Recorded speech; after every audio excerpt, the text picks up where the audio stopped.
जिस तरह से स्वास्थ्य मंत्री रोजी पिक्चर पेश कर रहे थे और ट्रेजरी बेंचों की थपथपाहट आ रही थी, इसको सच मानूं या जो रोज़ कैंसर पीड़ित गरीबों के लिए अनुशंसा लिखता हूं स्वास्थ्य के लिए, उसको सच मानूं। अभी इन मेज़ों की थपथपाहट को सच मानूं या कोरोना काल में स्वास्थ्य सुविधाओं का जिस तरह से अभाव हुआ और लाखों लोग मरे देश में, उसको सच मानूं।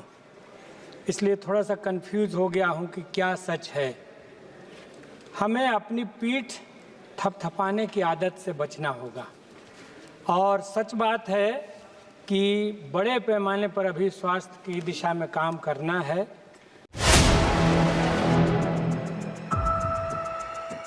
जो पीएचसी भ्रमित हो गया।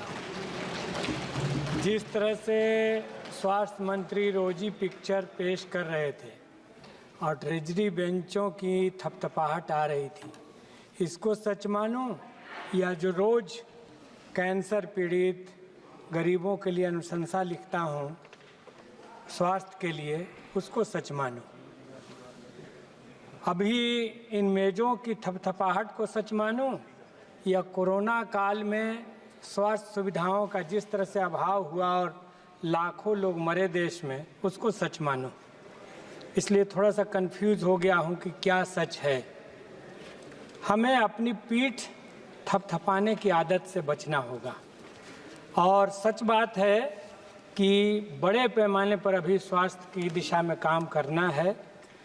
गरीबों का इलाज नहीं हो रहा है और वे महंगी दवाओं, महंगे इलाज के अभाव में दम तोड़ दे रहे हैं। एक छोटी सी बीमारी हो रही है प्राइवेट हॉस्पिटल में 50,000, 1 लाख, 2 लाख और गरीब अफोर्ड नहीं कर पा रहा है। इसीलिए निचले स्तर पर जो पीएचसीज हैं, स्वास्थ्य सेवाओं का भी केंद्रीकरण करना होगा और उनको ताकत देना होगा। एक सक्षम डॉक्टर वहाँ पर अनिवार्य रूप से अटेंड करे। जिला अस्पतालों को और स्ट्रॉन्ग बनाना पड़ेगा, जिसमें सभी विभाग के लोग हों, सभी स्पेशलिस्ट हों, हर विभाग का वहाँ खुले। तो इन चीज़ों पर जोर देना पड़ेगा। अभी आबादी बढ़ रही है, 500 अतिरिक्त बेडों का इंतजाम हो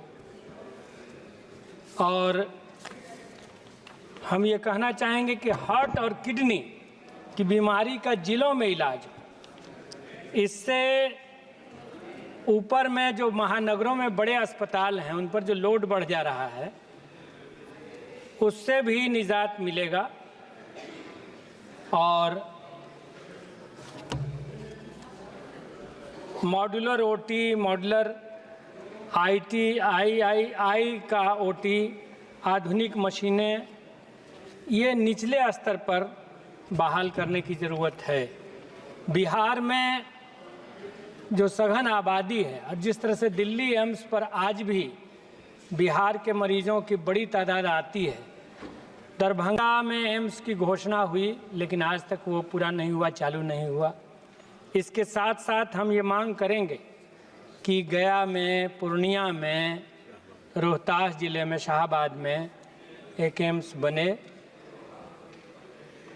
प्रखंड स्तर पर जो सुविधाएं उनको बहाल की जाएं और जिनको हमने कोरोना वॉरियर कहा, आशा कार्यकर्ताओं का, हम उसके बाद क्या किए, उनको कितना वेतन दे रहे हैं, कितना मानदेय दे रहे हैं।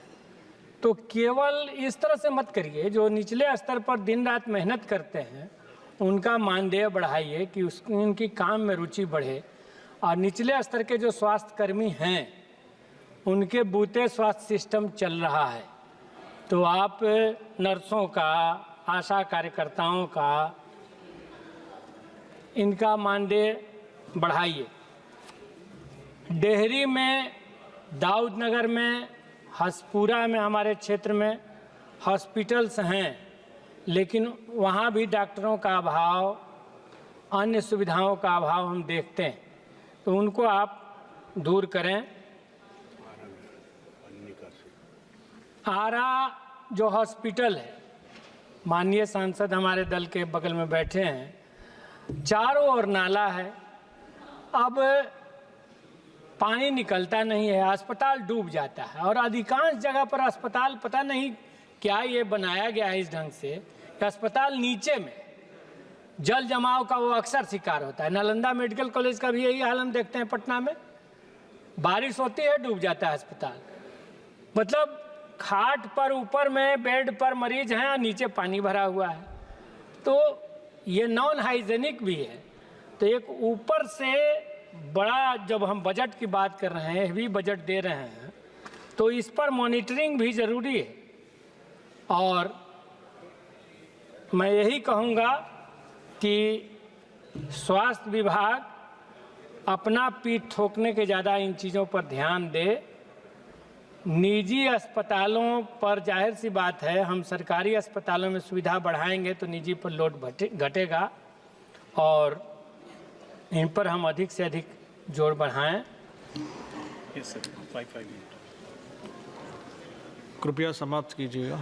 जी धन्यवाद।